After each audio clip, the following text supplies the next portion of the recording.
The year 1938, rich in various events, began with the unexpected awarding of the rank of Lieutenant General to me on the night of February 2 to 3, and an invitation to Berlin on February 4 to talk to Hitler. On the morning of February 4, in one of the streets of Berlin, I met an acquaintance who informed me that I had been appointed commander of the 16th Army Corps. I was extremely impressed by this announcement.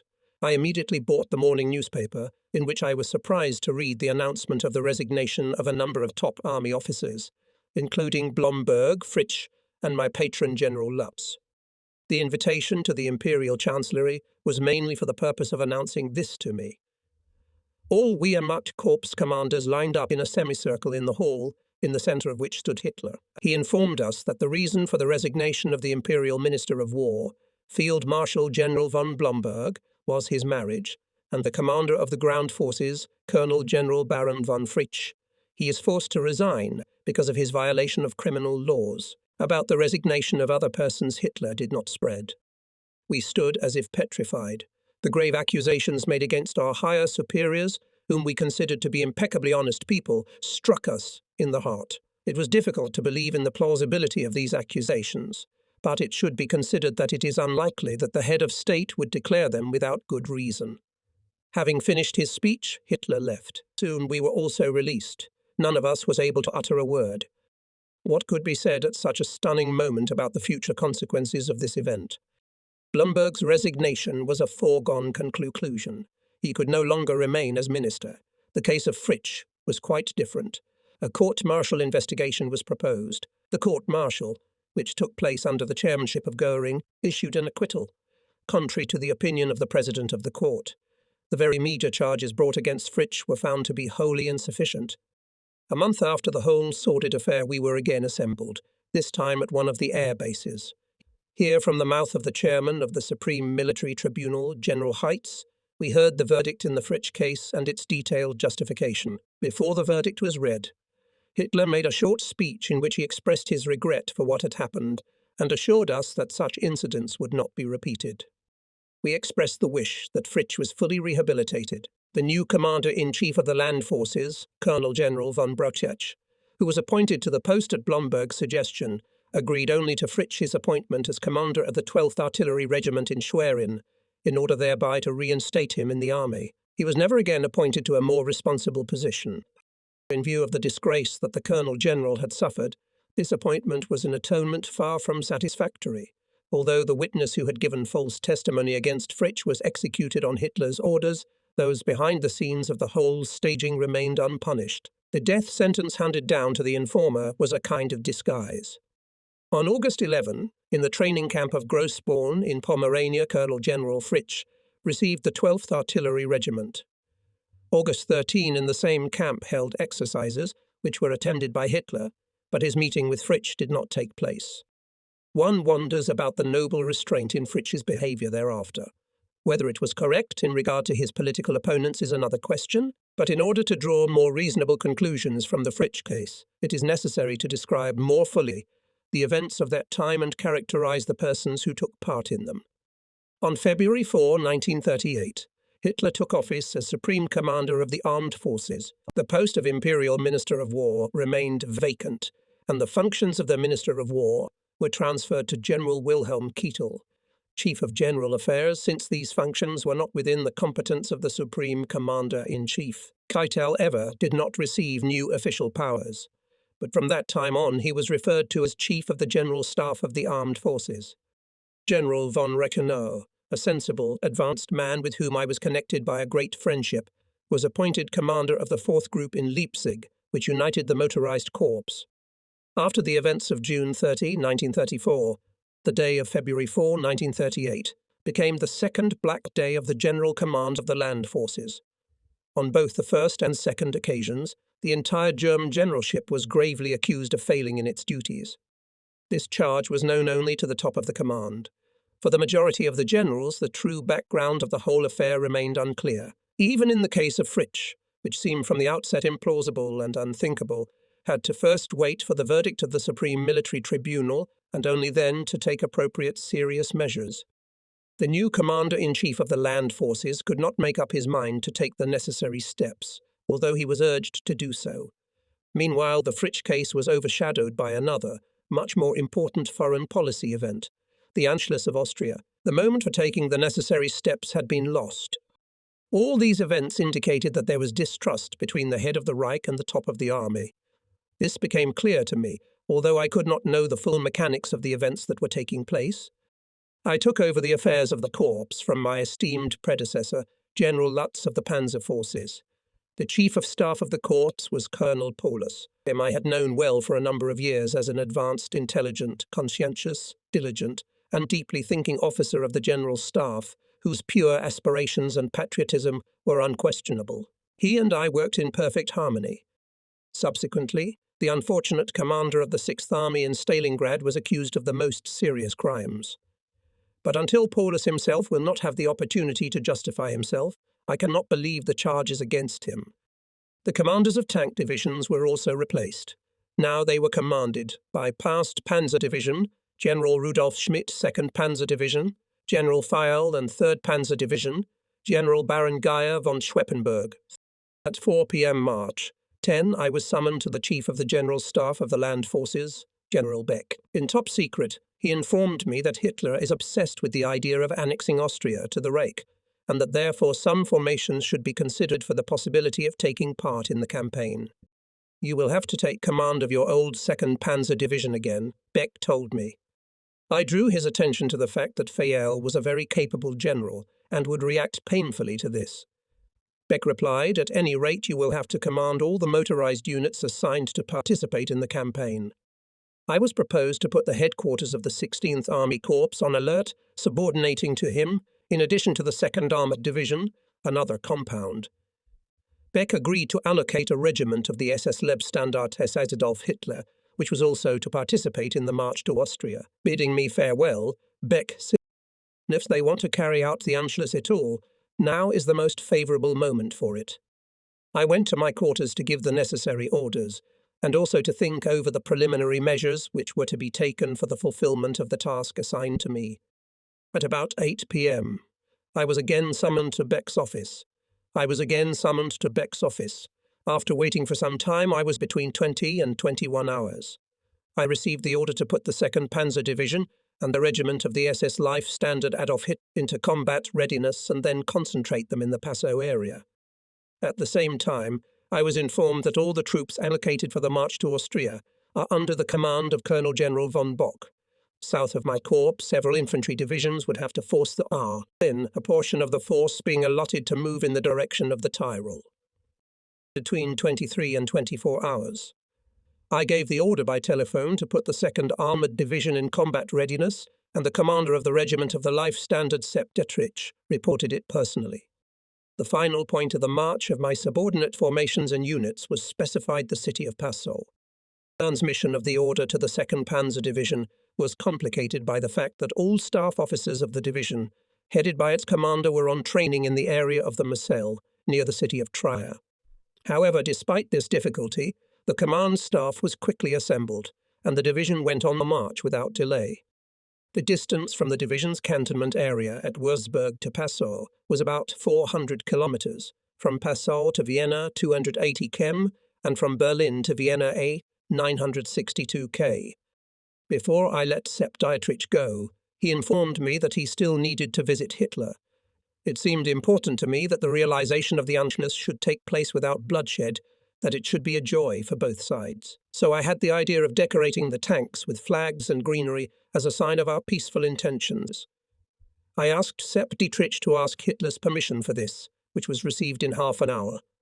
By 8 p.m. March 11 in Passau arrived headquarters of the 16th Army Corps, and there at midnight arrived at the head of his units, the commander of the 2nd Panzer Division, General Feil.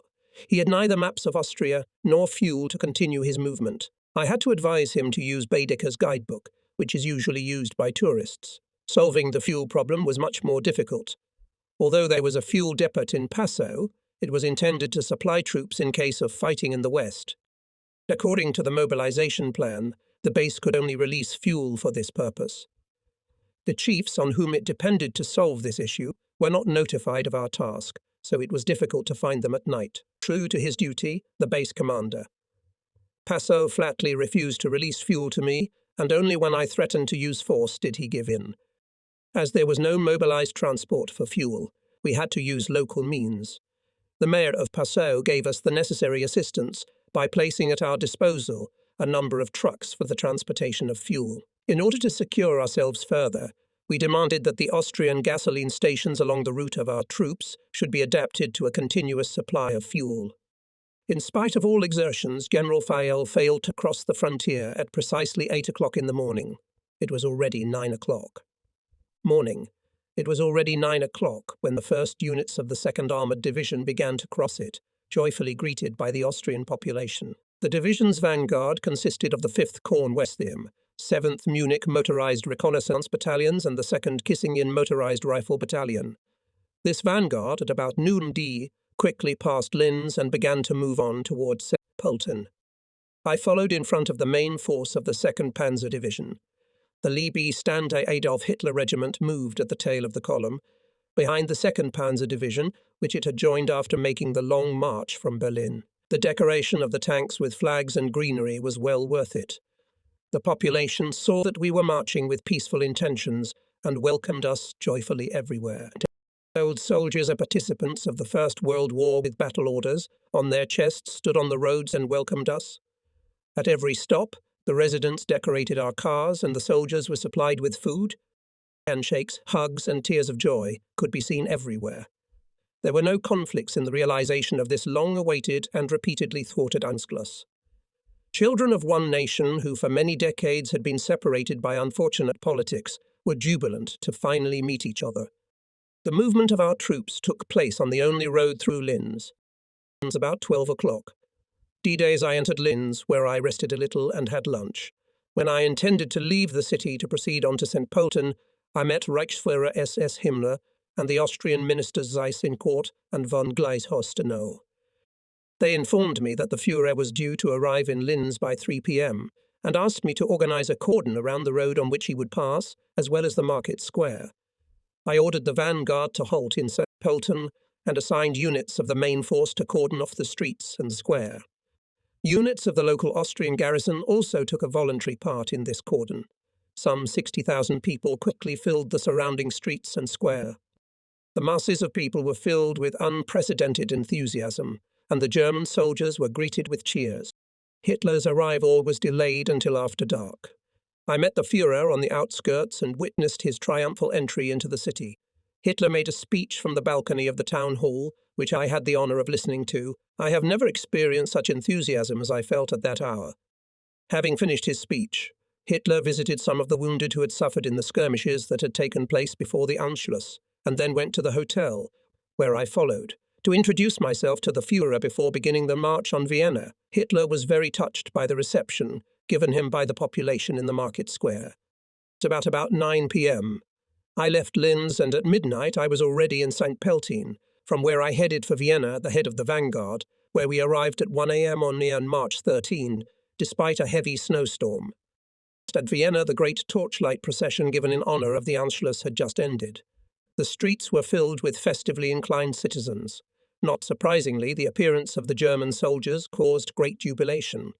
In the presence of General Stumpfthal, commander of the Vienna division of the Austrian army, the vanguard marched solemnly past the opera house to the sound of the Austrian military band. At the end of the solemn march, everyone was again seized with great enthusiasm. I was carried in my arms to my apartment. The buttons of my overcoat were torn off and sold as souvenirs. We were received extremely enthusiastically. After a short rest on the morning of March 13, I paid a visit to the commander of the Austrian army, who received me very kindly. The day of March 14 was spent entirely in preparing for the big parade scheduled for the next day. I was entrusted with directing the preparations for the parade, and I was delighted to cooperate with our new friends for the first time. We quickly arranged everything, and the next day we were pleased to note that this first public event organized in Vienna, henceforth part of the Reich, had been a great success. The parade began with a solemn march of Austrian units, followed one after another by columns of German troops. There was an enthusiastic mood among the population. On one of the following evenings I invited several Austrian generals, with whom I had become acquainted, to the Bristol Hotel for a small dinner, with the intention of cementing our friendship in an off-duty setting. Then I went to the motorized units of the Austrian army to familiarize myself with them and to understand the method of their incorporation into the German army. Two of these trips are particularly memorable to me. One took me to the town of Neusiedl on Lake Neusiedler, where an Austrian motorized Jäger battalion was stationed. The second trip I made was to the town of Bruck, where a tank battalion was stationed. This battalion was commanded by Lieutenant Colonel Theus, a very capable officer who had been wounded in a severe tank accident. His unit made a very good impression, and I quickly found a rapport with the young officers and the rest of the personnel. Morale was high in both battalions and good discipline was maintained. I could only look forward with joy and hope to the inclusion of these units in the Re-Army, in order that not only German soldiers could get to know Austria, but also Austrian soldiers could get to know Germany. A number of Austrian army units were sent to Germany for a short period of time. One of these units visited the garrison at Würzburg, which I used to command, where it was given a warm welcome with refreshments, organized by my wife. I soon had the opportunity to call my wife to Vienna to celebrate her birthday together on March 25. Participating in the implementation of the Anschluss gave the German armoured forces an opportunity to learn some important lessons. On the whole, the march to Vienna proceeded without major complications. The output of vehicles was insignificant, the output of tanks was somewhat greater. I no longer remember the exact figures, at any rate, the total number of vehicles out of service was no more than 30. By March 15, for which the parade was scheduled, almost all the tanks arrived at their destination. These figures, which are not very large, given the considerable distance and high speed of the march, seemed, however, daunting for those who do not know anything about armoured forces, and above all for Colonel General von Bock. Therefore, after the march on Vienna, these men came down with fierce criticism on the still young armoured troops, claiming that they were not capable of making long marches. The business criticism, however, came to quite different conclusions. In assessing the combat capabilities of armoured troops, made on the basis of the experience of the Vienna campaign, the following circumstances had to be taken into account. A. The armoured troops were not yet ready to perform their tasks in full. At the beginning of March, they were only undergoing combat training on a company scale.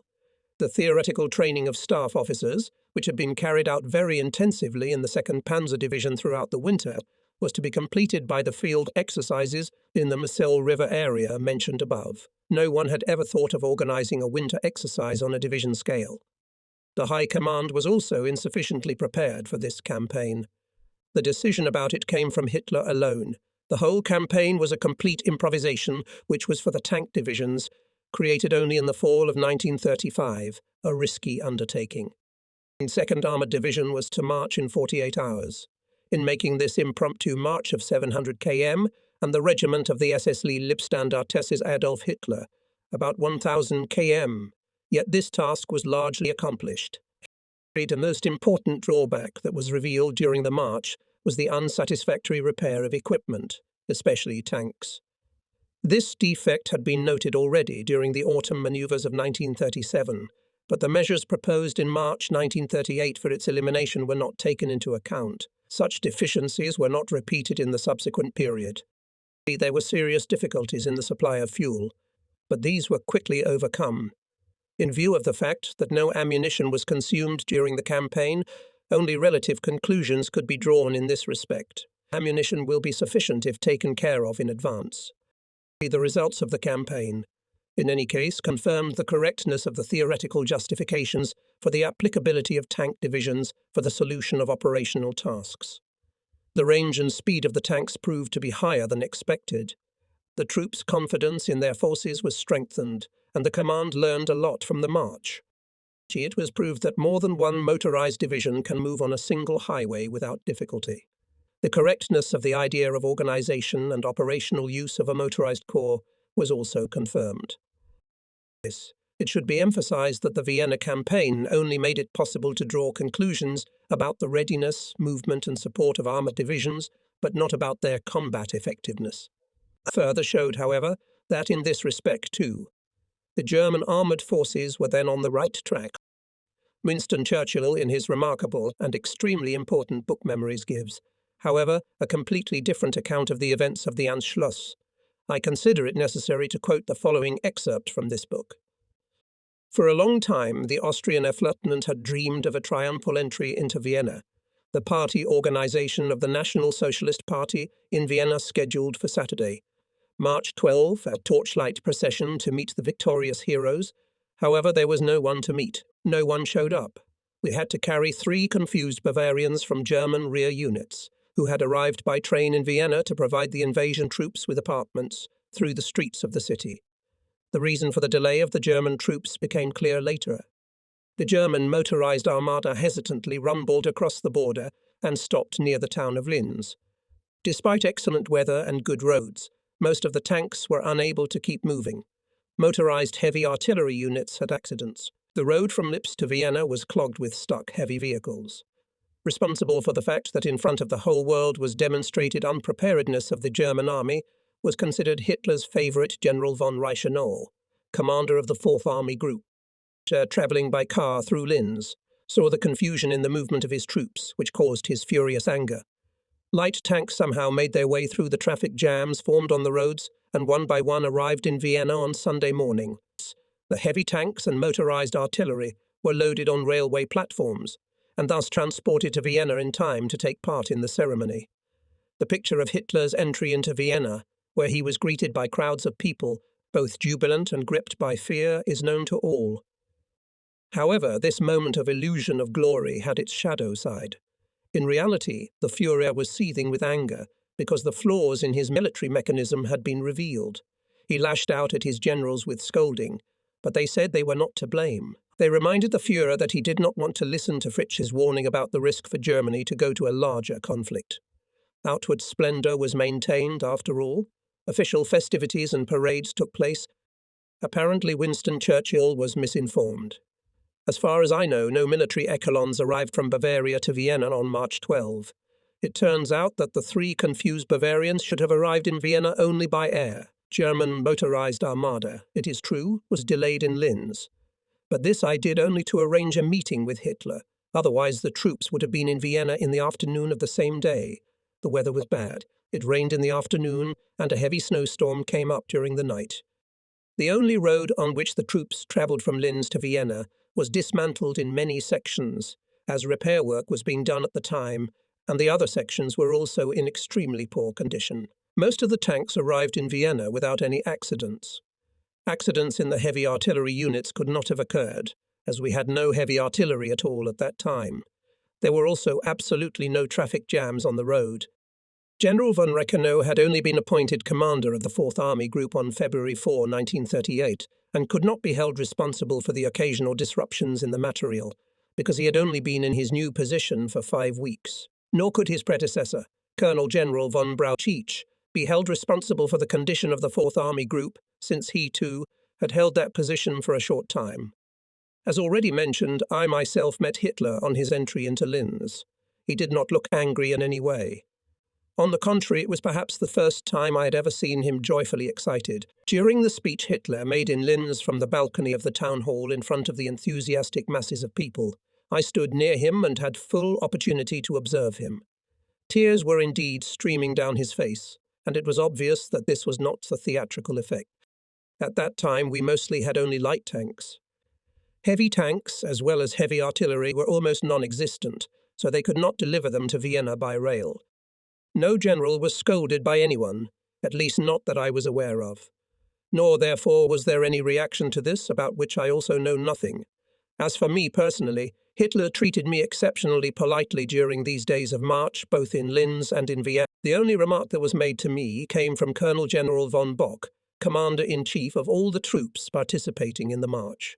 He considered it imprudent of me to decorate the tanks with flags, as I mentioned above. The misunderstanding was cleared up after General Bock learned that this was done by me with Hitler's permission.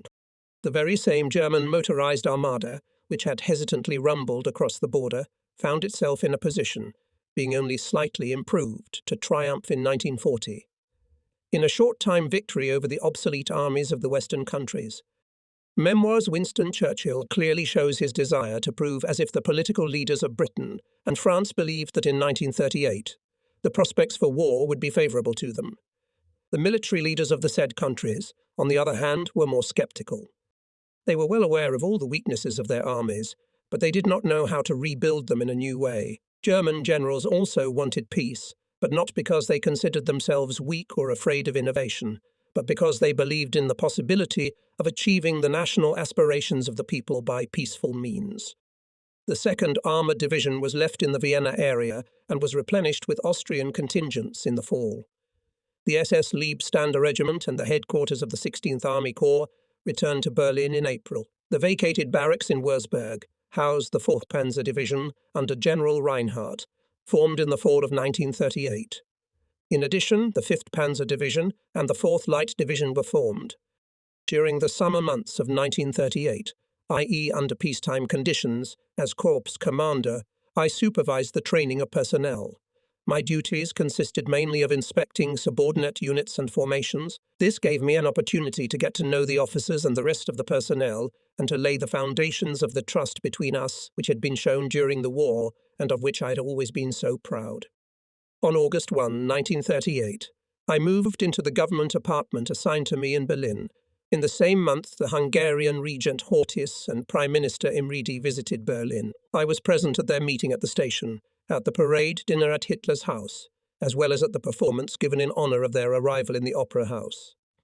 After dinner, Hitler came to my table and talked with me on various matters concerning the armoured forces. The political results of Horthy's visit to Germany did not satisfy Hitler. Hitler had hoped that he could get the Hungarian regent to agree to a military alliance with Germany, but was deceived in his hopes. Unfortunately, Hitler's disappointment was evident both during the dinner when he made his speech and afterward. On September 10-13, I attended the party congress at Nuremberg with my wife. During this month, the relations between the Reich and Czechoslovakia assumed a most strained character. The atmosphere began to thicken. This found expression in Hitler's great closing speech delivered at Nuremberg. The immediate future could prove fraught with great consequences. I had to leave Nuremberg and travel to Grafenwöhr training camp, where the 1st Panzer Division and SES troops were stationed. In the following weeks, the time was filled with numerous exercises and reviews. At the end of September, preparations began for the annexation of the Sudetenland. The danger of war increased because Czechoslovakia would not make any concessions. The situation became serious. The Munich Agreement, however, opened the way for a peaceful resolution of the conflict and made possible the annexation of the Sudetenland without bloodshed. The political situation required me to make another sacrifice. I had to spend my silver wedding day alone in Grafenwöhr. My wife celebrated it alone in Berlin, and both our sons were on the border. The best gift on that day was once more the peace that had been promised. On October 2, my headquarters was transferred to Plauen, and on October 3, the march to the Sudets began. For the march to the Sudetes, the 16th Army Corps was attached to the 1st Panzer Division, the 13th and 20th Motorized Divisions. The occupation of the region was carried out in 3 stages. On October 3, General Otto's 13th Motor Division occupied the towns of Igor, Asch and Franzensbad. On October 4, the 1st Armoured Division occupied the town of Karlsbad, and on October 5, all 3 divisions advanced eastward and occupied the entire area up to the demarcation line. During the first 2 days of the march, Adolf Hitler was with my corps. The 1st Panzer Division, which came from the town of Hamm to Eibenstock, and the 13th Motorized Division were transferred on the night of September 30 to October 1, and on the night of October 1 to 2 from the area of Grafenwöhr to the north, showing excellent speed of movement and concentrated on the border with the Sudetenland in readiness to enter it. On October 3, I met Hitler on the border at Asch and reported the successful march of my divisions. Then from Asch we drove to Jaeger, where a breakfast was prepared in the field kitchen, which was attended by Hitler. The breakfast consisted of the usual menu for the rank and file. Thick soup with beef. When Hitler saw meat in the soup, he refused to eat and, after eating only a few apples, asked that from now on vegetarian food be prepared for him. At Jaeger, we were greeted with great joy and solemnity. Crowds of people dressed in national costumes gave Hitler a noisy ovation. October 4. I had breakfast with Hitler, having waited for his arrival at the field kitchen of the headquarters of the 1st Panzer Division. We had a relaxed conversation, during which revealed a general satisfaction with the fact that it was possible to avoid war. Along the road along which Hitler then drove, lined the troops he greeted. They had a great appearance. Everyone was in a joyful mood. The The cars, as in March in Austria, were decorated with greenery and flowers. I went to Carlsbad, where an honor guard of 3 companies, a company of the 1st Tank Regiment, a company of the 1st Motorized Rifle Regiment, and a company of the SS Lib Stand A Regiment, was already lined up in front of the theatre. On the right flank of the company of the Tank Regiment stood with his commander, my eldest son, who was then adjutant of the 1st Battalion of the 1st Tank Regiment. The cordon off of the streets was not yet complete when Hitler appeared. He proceeded through the trellis of troops to the theatre building, where he was greeted by members of the local population. Heavy rain was pouring outside. In the lobby of the theatre there were directly touching scenes. Well-dressed ladies and girls were crying, many kneeling. The jubilation of the people was exceptionally great. Lieutenants had to endure loss. Boundless poverty, unemployment, national oppression. Many had already lost all hope. The task now was to revive the Sudetenland. Our field kitchens began to serve food to the poor since the welfare organizations had not yet begun to operate. From October 7 to 10, the troops continued to occupy areas where the German population lived. To accomplish this task, I travelled through Kaidan and Ziak to Teplisanov. Everywhere the population greeted the troops enthusiastically. Tanks and vehicles were showered with flowers. The hedges of people, young boys and girls, made it difficult for the troops to move. Thousands of soldiers of German origin, discharged from the Czechoslovak army, were returning pawns to their homeland. Many of them were still dressed in Czech uniforms and carried a suitcase or a trunk on their backs. An army defeated without a fight. The first line of Bohemian fortifications was in our hands. It was not as strong as we had thought, but it was good that we had managed to occupy it without bloody fighting. On the whole, everyone was pleased with the peaceful turn in the political situation. It was the territory with a German population that would have been most affected by the war and would have required many sacrifices from German mothers. At Teplitz-Schanau, I stopped at an estate belonging to Prince Clary Aldringen. The prince and the princess received us very cordially. We had the opportunity of meeting many of the German Bohemian aristocracy here, and were delighted to see that they remained true German. I am sure that Lord Runciman correctly assessed the situation in Czechoslovakia at that time and did much to preserve peace. It is not his fault that this peace was very fragile. At any rate, the tensions in the political situation were eliminated, and we were able to indulge in some pleasures. I had the opportunity to hunt. In 2 weeks I managed to kill several deer. The turbulent year of 1938 was drawing to a close, and soldiers as far removed from politics as myself hoped that, despite the storms that had passed, things would be calmer in the future.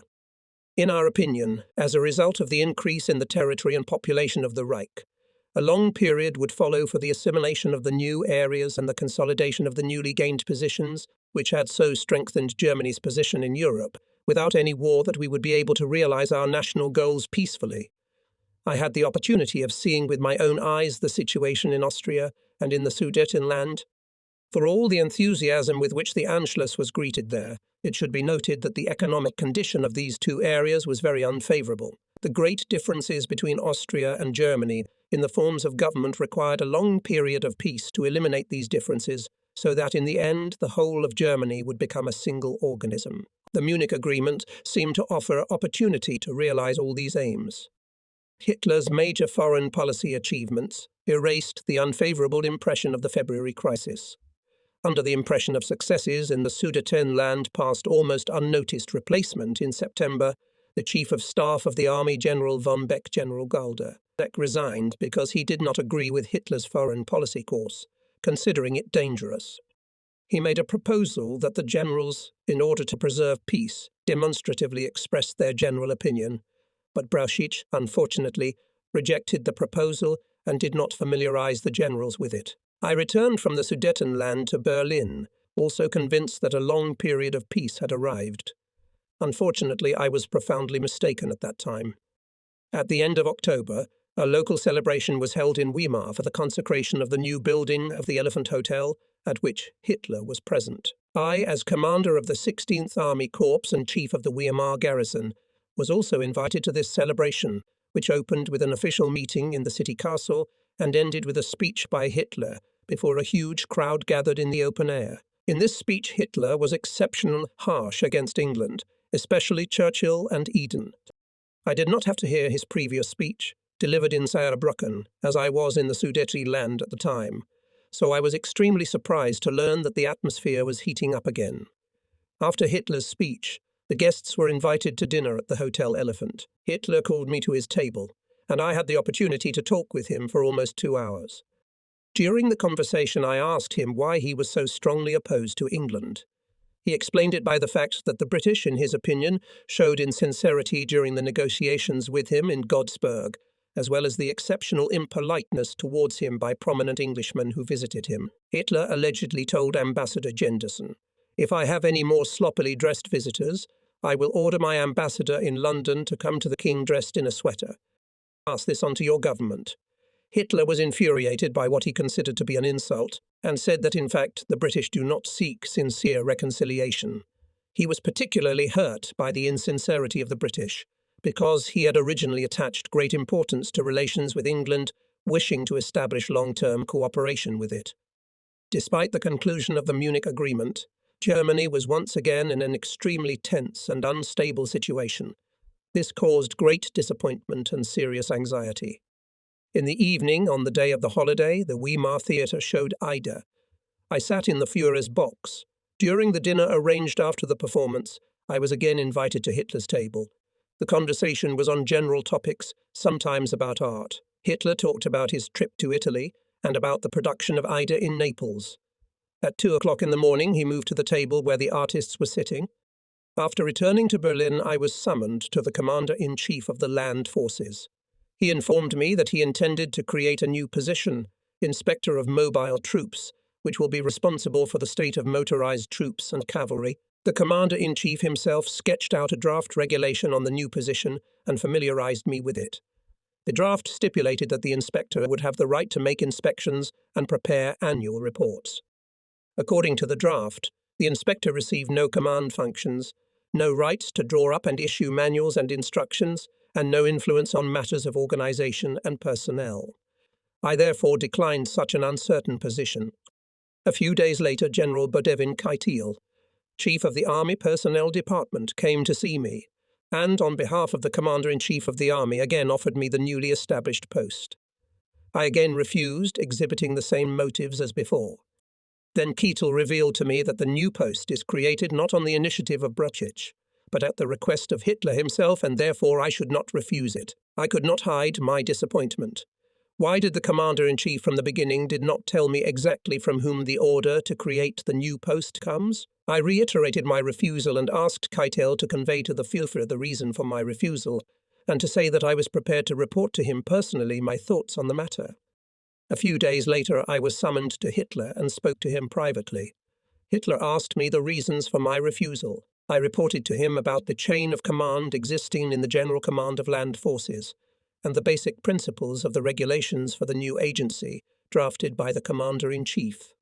I then added that in my present position as commander of 3 divisions, I had a greater opportunity to influence the development of armoured forces than would be possible in my new position. Knowing well the leaders of the Army High Command and their attitude toward the problem of using large tank forces as an offensive means of an operational nature, I had to regard the new decision as a step backward. I further explained that the prevailing view in the Army High Command was that tanks should be assigned to infantry, and that I therefore foresaw future conflicts similar to those that had occurred in the recent past. In addition, the connection of tanks with the cavalry was made against the wishes of this old branch of the Army, whose command sees in me its adversary and has a negative attitude to this innovation.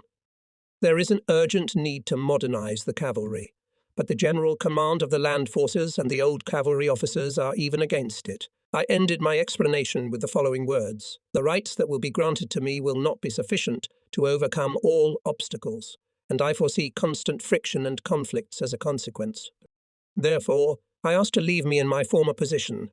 Hitler listened to me for about 20 minutes without interrupting. Then he justified his desire to create a new post of the need to organize a centralized leadership of all motorized troops and cavalry, and ordered me to enter the new position. He concluded, "If the opposition you expect will hinder your work, you can contact me directly. Then we will make the necessary innovations together. I order you to accept the new position." Of course, to directly address with a report to Hitler did not come to the matter, although the difficulties began immediately. I was promoted to General of Tank Forces, appointed Inspector General of Mobile Forces, and proceeded to organize his very small office, which was located in Bendlerstrasse. I was given 2 General Staff officers, Lieutenant Colonel von Lessuie and Captain Rottiger. My adjutant was Lieutenant Colonel Riebel. In addition, for each branch of the troop subordinate to me, I was allotted 1 desk officer. I then set to work. It was tantamount to pouring water into a bottomless barrel. Armoured troops, up to that time, we had almost no manuals on swarm training. We drafted the manuals and submitted them to the Combat Training Division of the Army's General Command for approval. However, there were no tank officers in the Combat Training Department. Our manuals were not considered in relation to the requirements of armoured forces, but from a completely different point of view. The following resolution was imposed on most of our draft instructions. The basic organisation does not correspond to the organisation adopted in the infantry. Therefore, reject the draft. Unity of organisation and unity of nomenclature are basically the issues that were taken into account in evaluating our work. The needs of the troops were not taken into account at all. My proposal to organise in the cavalry easy-to-manage divisions, equipped with modern equipment, failed because the head of the General Affairs of the Land Forces, General Fromm, did not dare to give his consent to this. So before the outbreak of war, the organisational structure of the cavalry remained as before, in an unsatisfactory state, which was the reason for its distribution, with the exception of only 1 brigade in East Prussia, to infantry divisions in the form of mixed reconnaissance detachments, consisting of a cavalry squadron, a scooter squadron, and a motorized squadron, which had a few obsolete armoured vehicles, anti-tank guns, and horse artillery. It was almost impossible to control this terrifying mishmash. When mobilization was announced, the cavalry could only provide such reconnaissance units for peacetime cadre infantry divisions. Newly formed formations had to be satisfied with self-propelled. Thus, the question of cavalry was close to being solved in a very different way. The cavalry found itself in such a difficult position, despite the fact that all its chiefs cared for it with special affection. Such, it turns out, is the difference between theory and practice. I will point out one more minor circumstance that sheds light on the situation of that period. The mobilization plan provided for the appointment of me, the inspector of mobile troops, in the event of war to the position of commander of the Reserve Infantry Corps. It took a complaint to change this clause and to obtain a decision to use me in case of war in the armoured forces. March 1939 was marked by the accession of Bohemia to the Reich as a protectorate. An extremely serious foreign policy situation was created. The initiative to annex Bohemia came exclusively from Hitler. In the morning, on the day of the entry of German troops into Bohemia, I was summoned to the Commander-in-Chief of Land Forces and, having acquainted with the accomplished fact, ordered to go to Prague to summarize the experience gained by mechanized and armored troops involved in operations that took place in winter conditions. I was also to conduct an inspection of the material part of the Czech armored forces.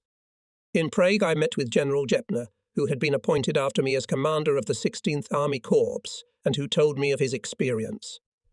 I then visited various military units to get a first-hand impression of them. In Brunn, I examined the material part of the Czech armoured forces, which impressed me with its complete suitability. This material part served us well during the campaigns in Poland and France, and only in the Russian campaign did it give way to heavy material parts of German design. After Bohemia, the Memel region was annexed to the Reich without hostilities. On April 20, Hitler, celebrating his 50th birthday, gave a big parade. A battalion of standard-bearers with Wehrmacht banners saluted Hitler. The Fuhrer was at the zenith of glory. Did he have the self-control to maintain his position without pulling the bowstring already stretched to the limit? April 28. Hitler announced the termination of the Anglo-German Maritime Agreement and the Polish-German Non-Aggression Pact. On May 28, Italian Foreign Minister Count Ciano visited Berlin. The Reich Foreign Minister gave a large reception in his honour. In order to receive more guests, he pitched 2 large tents that formed one common roof over his entire garden. But on those May days it was very cold, and the tents had to be heated. A difficult undertaking. Hitler was also present at this celebration. The guests were entertained with light stage performances, such as the Gopner dances, for which they gathered in one of the tents, where a stage had been set up for this purpose. We had to wait a while for the start of the performance, because Hitler wanted to sit next to Olga Chekova, who was about to arrive. Hitler loved people of art and was willingly in their company. to warn Hitler against war. This was probably the political purpose of Ciano's visit. It is difficult for me to judge whether he carried out this assignment Mussolini with sufficient energy and consistency until the end of his visit. Finally, in June, Prince Regent Pavel of Yugoslavia and his beautiful wife visited Berlin. Again, there was a big parade, in which mainly motor-mechanized units took part, and in such large numbers that the whole staging acted more depressing than convincing. It should be noted that from Berlin, the prince went to London. As far as I know, Hitler's expectations of the prince's visit were not fulfilled. There were more than enough political caveats. But Hitler and his foreign minister Ribbentrop were inclined to believe that the Western powers would not dare to start a war against Germany, and they are therefore free to realize their goals in Eastern Europe. My task in the summer months of 1939 was to prepare the Wehrmacht's major maneuvers planned for the fall with the participation of motorized mechanized troops. They had to be transported across the Ore Mountains into the Sudetese, but extensive preparatory work for the organization of these maneuvers was carried out in vain. On August 22, 1939, I received orders to go to the Pomeranian training camp Grossborn, so that there, together with the headquarters of the formed 19th Army Corps, which was called the Fortification Headquarters of Pomerania, to take part in the construction of field fortifications along the imperial border to protect Germany from the Polish offensive. 3rd Armoured Division, 2nd and 20th Motorized Divisions, and Corps units. The 3rd Armoured Division was reinforced with a tank training battalion armed with our newest medium tanks, the TIE and TAV. The Corps units also included a reconnaissance training battalion from Doberitz-Krampnitz. These training units and units of our military schools were brought in at my request so that they could be the first to gain practical experience, which could be of benefit in their future training activities. Only after Hitler's speech to the army commanders at Obersalzberg, which I did not attend, did I learn from the commander of the 4th Army, Colonel General von Kluge, of the task assigned to me. I learned that my 19th Army Corps was part of the 4th Army. To the south was the 2nd Corps of General Strausses, to the north, the frontier units of General Keipisch, which immediately before the start of hostilities was attached to the 10th Panzer Division, which had been in Prague and its vicinity since March of this year. Behind my corps as an army reserve was the 23rd Infantry Division from Potsdam. My task was to force the Bierde between Zempelberg on the right and Konitz on the left, quickly, reach the Vistula, cut off and destroy Polish units located in the so-called Polish Corridor. Further advances were to be made after a new order was received. Corps Strauss, acting on my right, was also supposed to advance to the Vistula, and the connection of General Keipisch, acting to the left, knew to advance on Danzig. There was speculation that the Polish forces in the corridor consisted of 3 infantry divisions, 1 cavalry brigade per Moscow, and a small number of tanks of the Fiat Ansaldo type. The border on the Polish side was fortified with field installations. On our side, the trench work of the enemy was clearly visible. Apparently, there was another rear defensive line along the Bierde River. The beginning of the offensive was scheduled for the morning of August 26. Thanks to the agreement concluded in these days with Soviet Russia, Hitler ensured the security of the rear necessary for the conduct of the war. Regarding the reaction of the Western powers, under the pernicious influence of Ribbentrop, he succumbed to the illusion that their intervention was impossible. In any case, my assertion would not be belated if I said that the mood of the army was depressed, and without the pact with Russia, probably many things would have been even more difficult. It was with a heavy heart that we began the war, and there was not a single general who advocated it. All the old officers and many thousands of our soldiers who took part in the First World War knew what war meant. They realized that the war would probably not be confined to Poland alone. The intervention of other states was to be feared, that England had offered Poland a guarantee of its independence in March, i.e., after the formation of the Bohemian Protectorate. Each of us thought of the mothers and wives of the German soldiers and of the heavy sacrifices they must bear even if the outcome of the war was favourable. Our own sons were also in the army. My oldest son, Heinz Gunther, was a regimental adjutant in the 35th Tank Regiment. My second son, Kurt, with the rank of lieutenant, began service on September 1 in a reconnaissance battalion of the 3rd Tank Division, thus being in my corps. My last apartment before the war was in Dobrin, near Projesisch Friedland, where we were greatly pampered by our gracious hosts, the Wilkins. On the night of August 25-26, the offensive was called off. We barely had time to pull back the units that had almost reached the initial position. Apparently, diplomatic negotiations were in full swing. A small spark of hope for the preservation of peace flared up.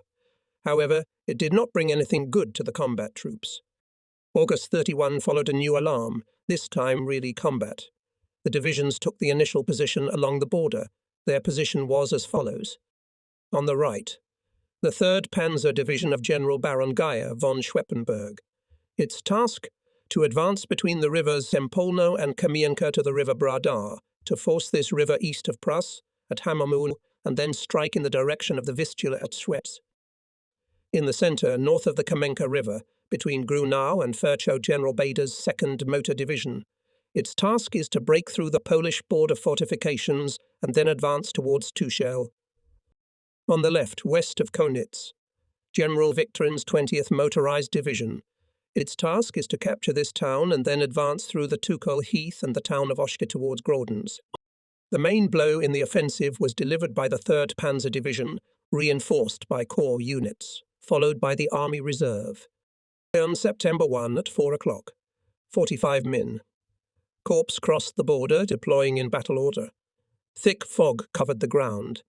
Therefore, aviation at first was deprived of the opportunity to act. I accompanied the 3rd Tank Brigade in the 1st Echelon to the area north of Zempelberg, where the first minor battles broke out. Unfortunately, the heavy artillery of the 3rd Armoured Division, following the instructions given to it, was forced to fire into the fog. The first shell exploded 50 metres from my commander's tank, and the second shell exploded 50 metres behind it. I assumed that the next shell would hit the vehicle directly and ordered the driver to turn to the right, but he became nervous at this unaccustomed for him rumble and drove at full speed into the ditch. The front axle of the half-track was bent, making it very difficult to steer. I had therefore to abandon my trip temporarily. I went to the Corps command post, got another vehicle, and explained myself to the overzealous artillerymen. Here I have occasion to mention that I was the first Corps commander to use armoured command vehicles to accompany tanks on the battlefield. They were equipped with radio equipment which allowed to maintain constant communication with the Corps command post and with the subordinate divisions. North of Zempelberg at Ga. Clon, the first serious battle was fought. It happened at the moment when the fog suddenly cleared and the advancing tanks deployed in combat order were in front of the Polish defence front. The defenders managed to make several accurate shots from anti-tank guns, which gave direct hits to our vehicles. One officer was killed, one Fanenjan carried 8 privates. Erregte. Klunger was the property of my great-grandfather, Baron Hiller von Hertringien. In addition to his grave, the grave of my grandfather, Guderian, was also located there. There, too, in Ga. Klunger, my father was also born there. For the first time in my life, I came close to a place that was once so beloved by my relatives. After replacing the vehicle, I went again to the front line of the 3rd Panzer Division, which had reached the Bierde River with its advanced units. The main forces of the division were standing between Pruska and Klunger, preparing to position themselves for rest. The division commander was in a meeting with the commander of the army group, Colonel General von Bock. Therefore, I was informed about the situation on the Bierde River by the officers of the 6th Tank Regiment who were there. The regiment commander did not believe in the possibility of forcing the river on the same day and intended to diligently fulfill the coveted order to position for rest. The Corps commander's order to force the Bierde River on the first day of the offensive was forgotten. Irritated, I stepped aside to think about what measures could be taken to eliminate this unhappy situation. Suddenly, a young Lieutenant Felix approached me. He was without uniform, his shirt sleeves rolled up high. His face and hands were black with smoke. "Mr. General," he said, "I have come from Bonn. The enemy's garrison on the riverbank is weak. The Poles set fire to the bridge at Hammermühl, but I extinguished the fire with my tank. The bridge is passable. The only thing holding up the advance is that there's no one to command. Mr. General should have been there." Surprised, I looked at the young man. He made a very good impression. His eyes said that he could be trusted. Could this young lieutenant be the one who had solved Columbus's riddle about the egg? I followed his advice, drove through the piles of Polish and German vehicles to the narrow sandy forest road leading to Hammermühl, and arrived there between 4 and 5 p.m., when I found myself in the middle of the road. Behind a thick oak tree, about 100 meters from the river, stood several staff officers. They greeted me with an exclamation. "Mr. General, they are shooting here, aren't they?" This, however, could not be denied, for the tanks of the 6th Regiment and the riflemen of the 3rd Regiment were indeed firing with extreme intensity. The enemy could not be seen, for he was in the trenches on the opposite bank of the river. I ordered first of all that the senseless firing should cease, in which I was greatly assisted by Colonel Angen, commander of the 3rd Infantry Brigade, who had come up. I then gave the order to establish the extent of the Polish defences. The 3rd Motorcycle Battalion, which had not yet been put into action, was ordered to ford the river in inflatable boats in an area that was not shelled by the enemy. When the motorcyclists succeeded in forcing the river, I moved the tanks across the bridge. They captured the defending Polish company of scooter riders. The losses were minimal. All available units were immediately involved in creating a pre-bridge fortification on the river. The reconnaissance battalion of the 3rd Armoured Division was ordered to go immediately through the Tuckhole Heath to the Vistula near Schwyz and establish the location of the main Polish forces and their possible reserves. By 18, the forcing of the river was completed. During the night, the 3rd Armoured Division accomplished its task, reaching Swakatowo. I headed back to the Corps Command Post at Seinen and arrived there at dusk. The long highway was empty. Not a single shot was heard anywhere. What was my surprise when suddenly I was called directly at Seinen and saw several men in helmets. They were men from my headquarters. They were setting up an anti-tank gun in a firing position. When I asked why they were doing this, I received the answer that the Polish cavalry had started an offensive and could appear here any minute. I calmed the men down and set to work at headquarters. The reports from the 2nd Motorized Division said that the advance had been halted in front of the Polish wire barriers. All 3 regiments were deployed to fight in the lines, and the division had no more reserves. I gave the order to withdraw the left regiment from the front line at night and move it behind the right flank of the division so that the next day to put it into action behind the 3rd Armoured Division in order to cover the enemy in the direction of Tuchel. The 20th Motorized Division, meeting weak enemy resistance, captured Konitz, but it failed to advance significantly after taking the town, so it was again ordered to continue the offensive. The nervousness of the first days of the war at night became even more palpable. Thus, the commander of the 2nd Motorized Division reported after midnight that he was forced to retreat under the onslaught of Polish cavalry. Hearing this, I was at first speechless. Then, pulling myself together, I asked the division commander if he had ever heard of Pomeranian infantry running from enemy cavalry. He answered in the negative and assured me that he would hold his ground. The next morning I decided to go to that division after all. Arriving there at 5 o'clock, I saw that the division headquarters still felt to some extent helpless. Standing at the head of the regiment, which had been withdrawn from the front line during the night, I personally led it to the crossing place on the Kamenka River, north of Klonja, in order from there to introduce this regiment into the battle in the direction of Tuchel.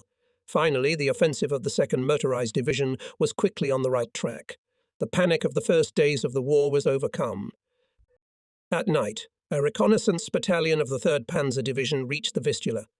Unfortunately, due to carelessness, it suffered sensitive losses in officers at the Polidno estate near Schwyz.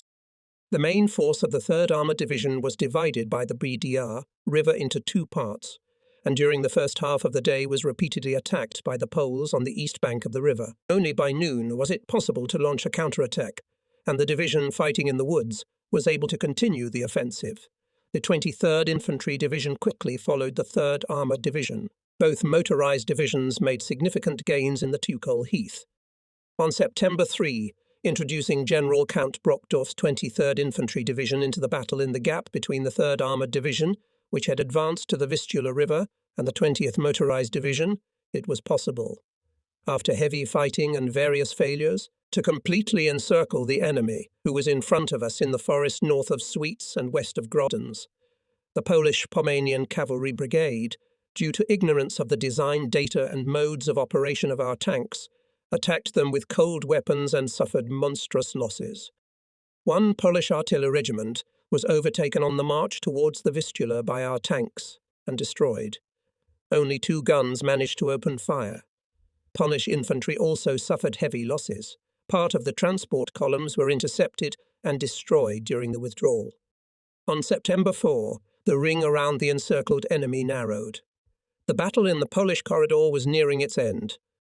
A temporary crisis in the 23rd Infantry Division was overcome with the help of one regiment of the 32nd Infantry Division of the Strauss Corps.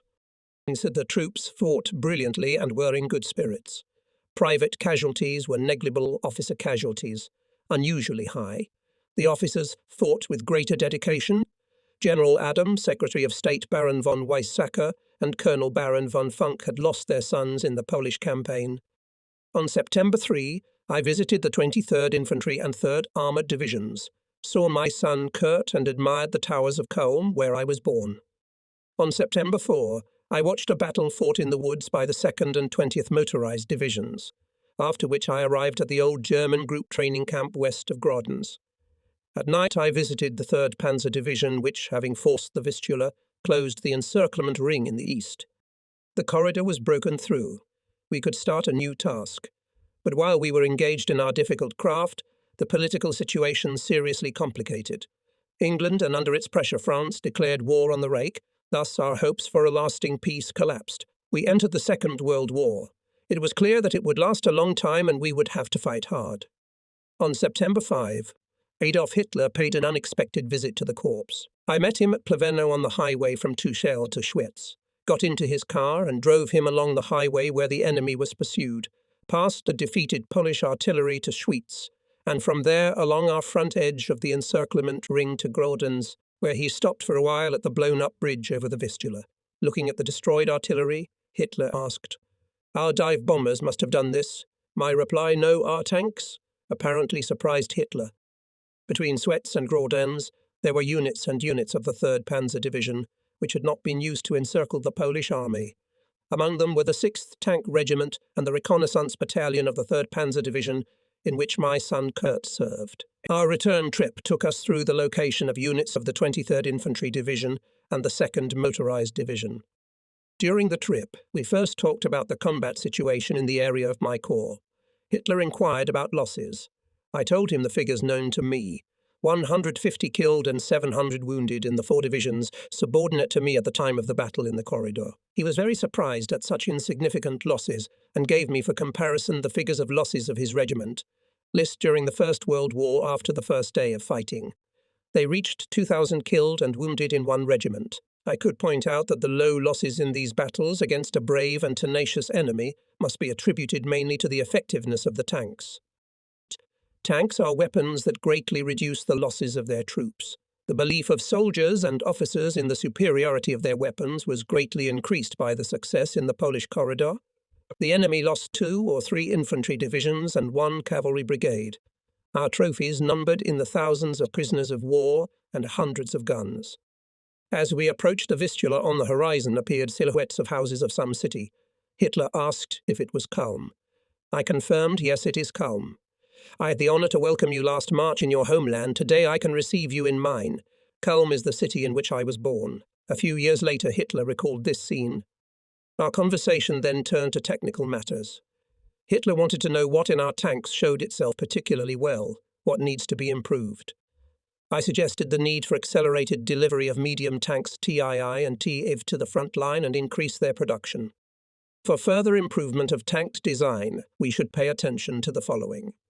Tank speed is satisfactory. It is very important to increase the thickness of armour, especially in the frontal part of the tank, to increase the range and penetration ability of tank gun shells, for which purpose to lengthen the gun barrels and use shells with a larger charge.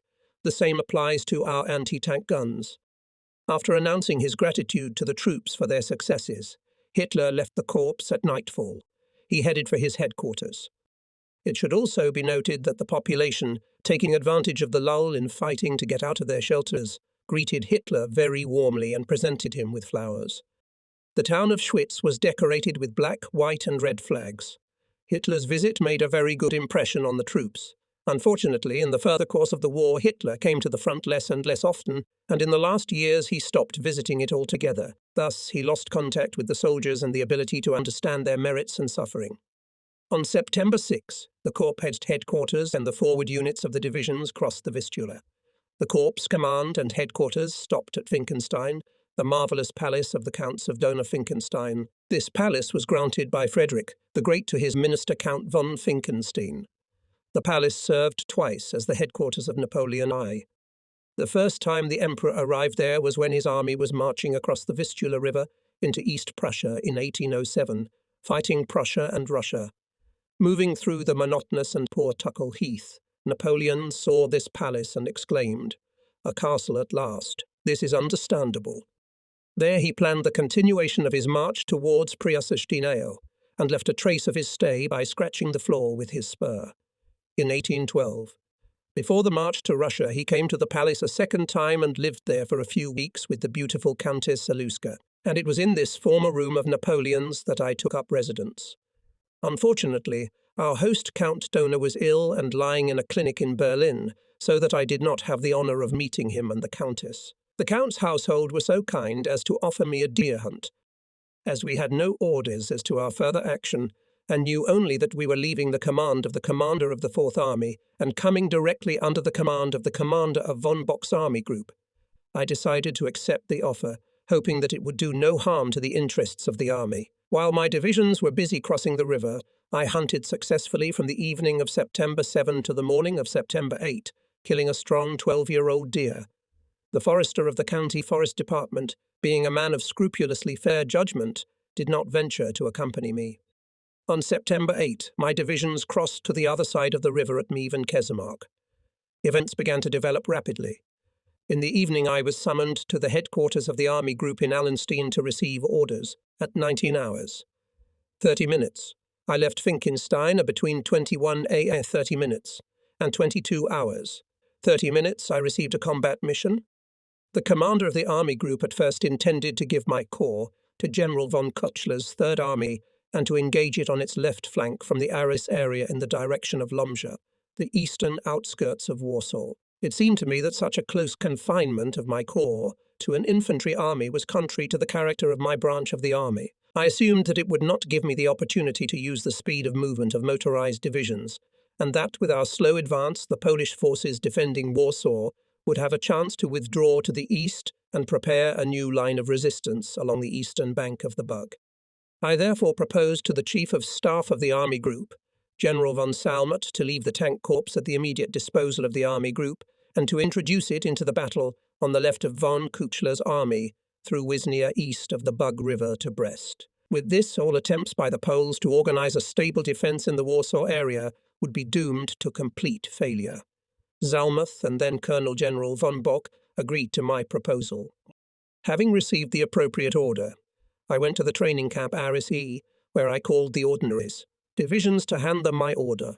Of my old divisions I retained first of all the 3rd Armoured Division and the 20th Motorized Division. The 2nd Motorized Division was for the time being in reserve of the Army Group. The 10th Armoured Division, formerly part of von Kuchler's army, and the newly formed Fortress Infantry Brigade Lotzen, manned by conscripts of old age, were again at the disposal of the commander of the 19th Army Corps. It should be noted that the division and brigade participated in the battles on the Neri River near Wisnia and north of it. After both divisions in my corps had received their orders in Arras on the morning of September 9, I went to Kozanisti to my new right neighbour, General von Falkenhorst, commander of the 21st Army Corps, to familiarise myself with the situation and with the new units assigned to me. I arrived there between 5 and 2 o'clock in the morning and woke up my comrades, who informed me of the progress of the fighting. I learned that the attempt to take Lomja by a surprise attack had failed, having met with courageous resistance from the Poles, and because of the lack of combat experience of our soldiers, the 21st Army Corps had halted on the north bank of the Nea River. At 8 o'clock, I arrived at Wisnia and found there the headquarters of the 10th Panzer Division, which, due to an accident that occurred to the division commander, General Scheil, was commanded by General Stumpf. The latter informed me that his infantry, having forded the river, had reported the capture of the Poles' pillboxes defending that section. The fighting continues, he added. Calmed by this situation, I went to the Lotzen Brigade, which had originally been intended to be used as a garrison for this fortification, but was then put into action in the advance across the Nera. The brigade and its commander, Colonel Gale, made an excellent impression on me. The forcing of the river was successful, and the offensive itself was carried out vigorously. I approved of the measures taken by the brigade commander and drove back to the 10th Tank Division. When I arrived at Wisnia again, I had to state with disappointment that the morning's report of the 10th Armoured Division's infantry successes was erroneous. True, the infantry had forced the river, but the pillboxes, part of the system of coastal fortifications, had not reached. By the time I arrived, the change had not occurred. So I decided to cross the river and find the regiment commander. But I failed to locate his command post. The command posts of battalion commanders were also very well camouflaged. I docked at the shore. Here the division's tanks were not visible. They were still on the north bank of the Nairi River, so I sent the officer who had accompanied me back, ordering him to bring the tanks here. Something incomprehensible was going on in the front line. My questions were answered that there was a change of companies located in the front line. Everything here looked like when the guards were being drawn up. The men knew nothing about the order to attack. The observer of the heavy artillery division sat idly by the infantrymen. Where the enemy was, no one knew. There were no scouts in front of the front. I ordered this strange shift maneuver to stop and called the regimental commander and battalion commanders. Then ordered the commander of the heavy artillery division to fire on the Polish pillboxes. The regimental commander, who arrived at my place some time later, I went to reconnoitre the front edge of the enemy's defences and moved forward with him until I came under fire. We were at the very pillboxes. There we saw a German anti-tank gun, the calculation of which, under the direction of the commander alone, bravely continued the advance. From here we began the offensive. I will not deny everything that had happened. When I returned to Nere, the tank regiment was still on the north bank of the river. The regiment commander was ordered to start crossing the river at an accelerated pace. Since the bridge was not yet ready, the tanks had to be ferried across. It was already 18 o'clock when the offensive was finally established. It developed quickly and with very few losses. If earlier the actions of the attackers had been as energetic and purposeful as they were now, these successes could have been achieved in the first half of the day. Before finding the Corps Command post equipped in Wisnia, I ordered orally and in writing to the engineer officer in charge of the bridge construction to quickly build a pontoon bridge across the Narewi, necessary for the urgent crossing of the 10th and then the 3rd Panzer Divisions. Upon arrival at the command post, I ordered to prepare an order for the next day, which provided for forcing the Nairi River by the 20th Motorized Division to the right of the 10th Armoured Division and the crossing of the 3rd Armoured Division behind the 10th Armoured Division. We spent the night in Wisnia, in a new building at the church, though still unfinished and uninhabited. But the other houses were even worse. On September 10, at 5 o'clock, in the morning I learned that the bridge over the Nero, which had already been ready about midnight, was dismantled again by order of the commander of the 20th Motorized Division, and another bridge was built for the same division downstream. Another crossing of the tank divisions was to take place on ferries. This drove me to despair. The sapper officer did not communicate my order to the division commander. He acted in full confidence that the division commander knew him. I had to build another bridge for the tanks until the evening. On the same day, the 20th Motorized Division of General Victorin engaged in fierce fighting near Zambru. The main forces of the division were moving towards the Zapbug River towards Haipi. Ahead of them I sent a training reconnaissance battalion, which reached the river without a fight. The 10th Armoured Division advanced as far as Bransk. During its advance it was engaged several times. In the evening I followed this division and spent the night in the burning village of Wieje. Mazowiak, the headquarters of my corps, which had crossed the Neri in the evening and followed me, was unable to reach my position by nightfall and halted in one burning village north of Wieje, Mazowiak, so that we were forced to spend the night apart, a very inconvenient position for giving orders and dispositions. Too soon I ordered a change of headquarters location. I would have been better off staying in Wisnia that evening. The first half of the afternoon of September 11 passed in impatient anticipation of the arrival of the Corps headquarters. The Polish units, which intended to retreat from Lomja to the southeast, had settled on the highway south of Zambru, along which the 20th Motor Division was making an offensive march, thus putting that division in a difficult position. The division commander decided to turn back the units that had already advanced toward the Bug to encircle and destroy the enemy. I turned the parts of the 10th Panzer Division on the enemy. Meanwhile, in the 3rd Armoured Division, which was advancing on the left of the 10th Division, a rumour spread that I was in danger of being surrounded by Poles near Weiss. Mazowiecki, so the 3rd Motorcycle Battalion turned to Verwirrung to rescue me. The soldiers were very happy to see me standing on the highway in this locality. The manifestation of the motorcyclists' feeling of mutual bailout made a pleasant impression on me. The Corps headquarters spent the night in the locality of Mazowiecki. On September 12, the 20th Motorized Division, together with units of the 10th Armoured Division, which had hastily arrived to support the infantry, managed to encircle the Poles at Andrive. The 10th Armoured Division reached The 3rd Armoured Division reached Bielsk. I myself arrived in Bielsk with the advance patrols of the reconnaissance battalions and received their reports with the latest information about the enemy. In the afternoon, I met my son Kurt. The command post had been moved to Bielsk. The 2nd Motorized Division was taken out of Army Group Reserve and put back at our disposal. It was ordered moving through Lomzha and Bielsk to join the corps. The order said, the division commander to move ahead. But when on the morning of September 13, General Bader, carrying out the order, went forward, taking with him only a radio station between Bransk and Volsk, he ran into Polish units trying to get out of the encirclement at Andrive.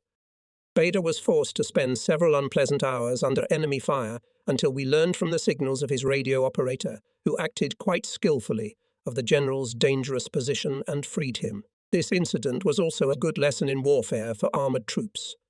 On the same day, the Poles ended their resistance at Andrive. The commander of the 18th Polish Division was taken prisoner. The 3rd Armoured Division reached Kamenets. A reconnaissance of the Brest forces was underway. An order was given to attack this fortress. We spent the night in Bielsk. We learned that the Polish units had reached the famous Bilowishskaya Pusha. But I wanted to avoid fighting in the forest, as it would distract us from the main task of reaching Brest and would constrain large forces. Therefore, I was satisfied with the fact that I organized observation at the forest area. On September 14, parts of the 10th Armoured Division, units of the Reconnaissance Battalion and the 8th Armoured Regiment, came to the line of Brest forts. I quickly began a march on Brest with the entire corps to use surprise to achieve success. We spent the night at Litovsky. September 15. The ring around Brest was closed on the east bank of the Bug. The attempt to take this citadel by a sudden attack of tanks failed only because the Poles put an old Renault tank in the entrance gate, which prevented our tanks to break into the city. The Corps command post moved to Kamenets by nightfall. On September 16, the 20th Motorized Division and the 10th Armoured Division launched a joint attack on the citadel. They stormed the crest of the rampart, but the attack was stymied because an infantry regiment of the 10th Armoured Division did not follow the order to advance directly behind the artillery firing rampart. When the regiment, to whose forward units I immediately went, late and already without orders again launched an attack, it suffered, unfortunately, heavy casualties without success. My adjutant, Lieutenant Colonel Brobach, was severely wounded in these engagements and died a few days later. He was trying to stop the fire that the units advancing from behind were firing at their forward units, but was hit by a Polish sniper who was taking cover 100 meters behind the crest of the rampart. This was a very sensitive loss. The 3rd Armoured Division was advancing east of Brest to Wodawa, and the 2nd Motorized Division, which was following it, was advancing east to Kobrin. The Corps command post remained in Kamenets. On the morning of September 17, the gigantic citadel was taken by Colonel Golnick's 76th Infantry Regiment, which had crossed at night to the western bank of the Bug River just as the Polish garrison was trying to break through from Brest to the west by the undamaged bridge over the Bug. This was the end of the campaign. Corps headquarters moved to Brest and was stationed at Województwo. Here we learned that the Russians were making an offensive march from the east. The Polish campaign was a baptism of fire for my tank formations. I came to the conviction that they fully justified themselves, and the efforts spent on their creation paid off. We stood on the Bug with the front to the west in full readiness to meet the remnants of the Polish army. The rear of the corps was guarded by the 2nd Motorized Division, which had to fight heavy battles near Kobrin. We expected every minute to establish direct communication with the tank units approaching from the south. Our advanced reconnaissance units reached Lubol. Meanwhile, the headquarters of the 4th Army of Colonel General von Kluge moved closer to us, and we again came under his command. The Fortress Brigade Letzen, which had fought so bravely on the Neru, provided our left flank for a few days, and then was also subordinated to the 4th Army. The commander of the 4th Army ordered the 19th Army Corps to advance one division southward, another eastward to Kobrin, and a third northeastward to Bialystok. The implementation of this decision would have led to the division of the corps into separate parts, and any management of it would have become impossible. The appearance of the Russians spared us from the necessity to carry out this order. As a messenger of the approach of the Russians, a young Russian officer in an armoured car arrived and informed us of the approach of their tank brigade. Then we received news of the demarcation line established by the Ministry of Foreign Affairs, which, running along the Bug, left the fortress of Brest to the Russians. This decision of the ministry we considered unfavourable. It was then established that the area east of the demarcation line should be abandoned by us by September 22. This deadline was so short that we could not even evacuate our wounded and pick up damaged tanks. Apparently, no military personnel were involved at all in the negotiations to establish the demarcation line and end hostilities. In connection with the abandonment of Brest, another small scene should be recalled. Bishop Erregte of Danzig, together with Cardinal Glond, Primate of Poland, left Warsaw and headed eastward. When both these clergymen arrived at Brest, to their great surprise they encountered the Germans there. The cardinal turned southeast and hid in Romania.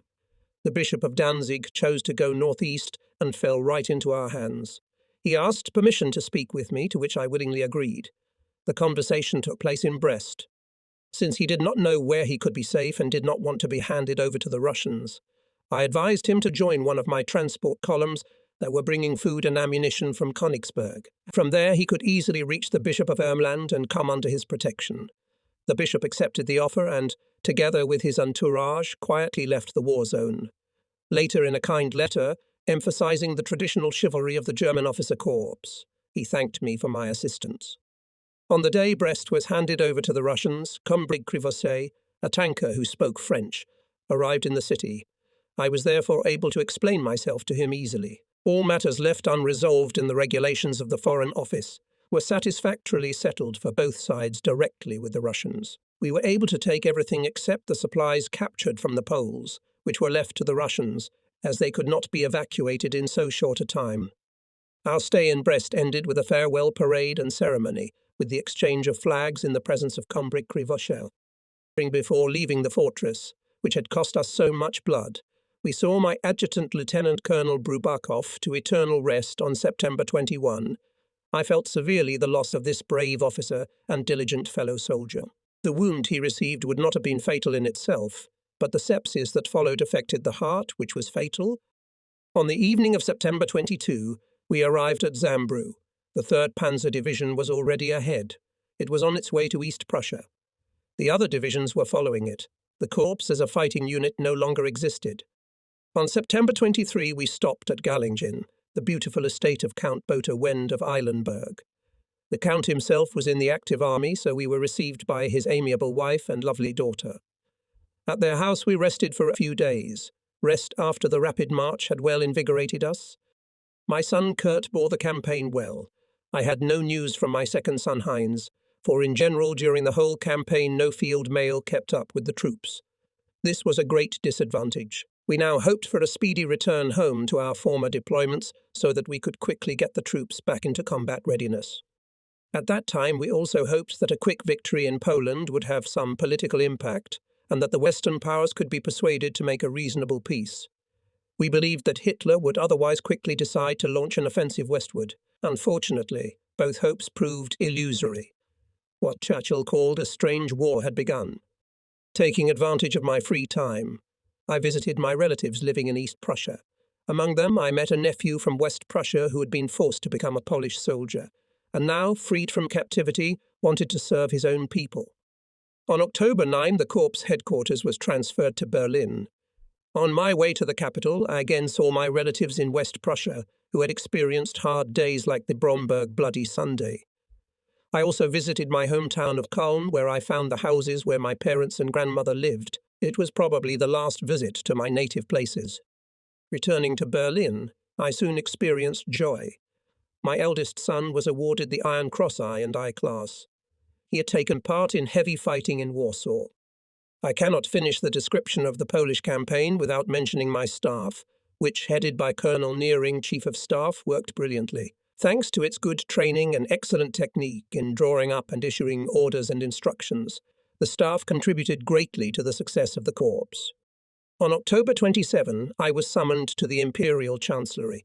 24 officers who had been awarded the Knight's Iron Cross were assembled there. I experienced satisfaction, so early receiving this order, and saw it primarily as recognition of my struggle to create modern armoured forces. Undoubtedly, this branch of the army contributed decisively to the fact that the campaign ended in such a short time and with so few losses. During the breakfast, arranged after the presentation of orders, I sat on the right side of Hitler and had a lively conversation with him about the development of armoured forces and the lessons of the past campaign. Finally, he asked out of any connection with what we were talking about. I would like to know how the people and the army perceived the pact with Soviet Russia. To this question I could only answer that we soldiers breathed a sigh of relief when the news of the pact reached us at the end of August. Thanks to this pact, we felt that our rear was free and were happy that it was possible to get rid of the danger of fighting a war on two fronts, which in the last World War put us out of action for a long time. Hitler looked at me with great surprise, and I felt that my answer did not satisfy him. However, he answered nothing and moved on to another topic. Only much later did I learn how deeply Hitler hated Soviet Russia. He probably expected me to express surprise at the conclusion of this pact that bound him to Stalin. A brief vacation in my own home was marred by a sad event. On November 4, my dear mother-in-law died at my home in Berlin. We buried her in Goslar next to her father-in-law. A new order forced me to leave home. In mid-November, my headquarters was transferred to Düsseldorf and then suddenly to Koblenz. There I was placed at the disposal of the commander of Army Group A, Colonel General von Rundstedt. In order to improve the political training of the officer corps, especially the generals, a series of lectures were given in Berlin with Goebbels, Göring, and finally on November 23, Hitler himself, among other lecturers. The listeners were mainly generals and admirals, but teachers and officers educators of military schools up to, and including Oberleutnant, were also present. In the lectures of the three named persons, roughly the same idea was repeated. The generals of the Air Force, acting under the purposeful leadership of Parteigenius Göring, are absolutely reliable people in political relations. Also, the admirals are reliably educated in the spirit of Hitler's instructions. However, the party does not have complete confidence in the generals of the land forces. After the successes in the just-ended Polish campaign, this heavy reproach was incomprehensible to all of us. On my return to Koblenz, I visited the Chief of Staff of the Army Group, well known to me General von Manstein, to talk to him about the measures to be taken. Manstein shared my opinion that the generals could not tolerate the statements mentioned. He had already spoken to his commander, but the latter was not inclined to do anything. He advised me to speak to Rundstedt again, which I did immediately. Colonel General von Rundstedt was already informed of everything. He agreed only to visit the Commander-in-Chief of the Land Forces and inform him of the opinions created among us.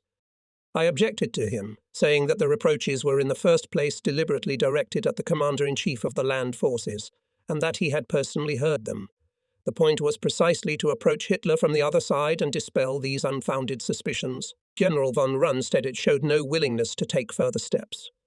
In the following days I visited some of the old generals to encourage them to take action, but all in vain. The last in this circle was Colonel General von Reichenau, whose loyalty to Hitler and the party was known to all. To my surprise, however, Reichenau declared that his relations with Hitler could by no means be called good. That, on the contrary, he had very sharp disagreements with him. For this reason, his appeal to Hitler had no meaning, but he felt it absolutely necessary to inform Hitler about the mood of the generals, and therefore suggested that I take on this task. I said that I was one of the youngest generals, corps commanders, and therefore could hardly assume the authority to speak on behalf of so many old generals. He expressed the opinion that this might be just as well. Immediately he appointed me to report to the Imperial Chancellery, and the next day I was ordered to arrive in Berlin to Hitler. From this conversation I derived impressions worthy of mention. I was with Hitler face to face. He listened to me without interrupting, almost 20 minutes. I told him about the 3 lectures I had heard in Berlin, which expressed the same reproach against the generalship of the land forces, and then continued. All the generals with whom I have since had occasion to meet have expressed their surprise and dissatisfaction, that prominent men of the imperial government harbour such manifest distrust of them, although they fought for Germany to the best of their ability, without sparing their lives, in the Polish campaign which has just ended, and finished the campaign victoriously within less than 3 weeks. I believe that to allow a crack of this size within the High Command in the face of the heavy war with the Western powers to come is to doom the offensive to failure. You may be surprised that one of the youngest generals among the corps commanders has come to you and is talking about this. I have asked many old generals to take this step, but not one of them has expressed willingness. After you have listened to me, you will not be able to say afterward, I expressed my distrust to the generals of the land forces, and they accepted it. Not one of them protested against it. That is why I have come to you today to protest against remarks that we have perceived as unfair and offensive. If you distrust individual generals, then you must dismiss them. The coming war will go on for a long time. We cannot tolerate such a split in the High Command. Trust must be restored before the war reaches a critical stage, as it did during the First World War in 1916, before Hindenburg and Ludendorff took over the High Command. However, such a step was then taken too late. Our High Command must beware of a situation in which the necessary decisive measures are again taken too late. Hitler listened to me very seriously. When I finished, he unceremoniously said, "We are talking about the Commander-in-Chief of the Land Forces." I replied, "If you do not have confidence in the Commander-in-Chief of the Land Forces, then you must remove him and put at the head of the land forces of such a general whom you trust the most." "Who do you suggest?" I began to go through my memory of persons who, in my opinion, was capable of performing this responsible position. The first one I named was Colonel General von Reichenau. "He is out of the question. He is out of the question." The expression of his face was unusually dissatisfied, and I realized that Reichenau during our conversation in Dusseldorf did not exaggerate at all, talking about his poor relations with Hitler. A number of other candidates, starting with Colonel General von Rundstedt, were also rejected. I got stumped and fell silent. Then Hitler began to speak. He detailed the history of the origin of his distrust of the generals, beginning at the time of the formation of the army, when Fritsch and Beck created a number of difficulties for him, opposing his demand for the immediate creation of 36 divisions, his proposal to limit himself to 21 divisions. Before the occupation of the Rhineland, the generals, too, had cautioned him. They were even prepared, on seeing the first signs of discontent on the face of the French, to withdraw back the troops introduced into the Rhineland if the imperial foreign minister had not opposed this concession. He was then greatly disappointed by Field Marshal von Blurg and embittered by the Fritsch affair. Beck objected to him on the Bohemian question and took no part in its solution. The present commander-in-chief made him totally unacceptable suggestions on armament matters. A striking example of this was his wholly unsatisfactory proposal to expand the production of light field howitzers. His plan contained ridiculously small numbers. There is already disagreement also on the conduct of the Polish campaign. As for the execution of the upcoming campaign to the west, Hitler's, opinion is also at odds with the commander-in-chief. Then Hitler thanked me for my frankness, and the conversation ended without giving any results. It continued for about an hour. Depressed by the prospects which Hitler had drawn me, I returned to Koblenz.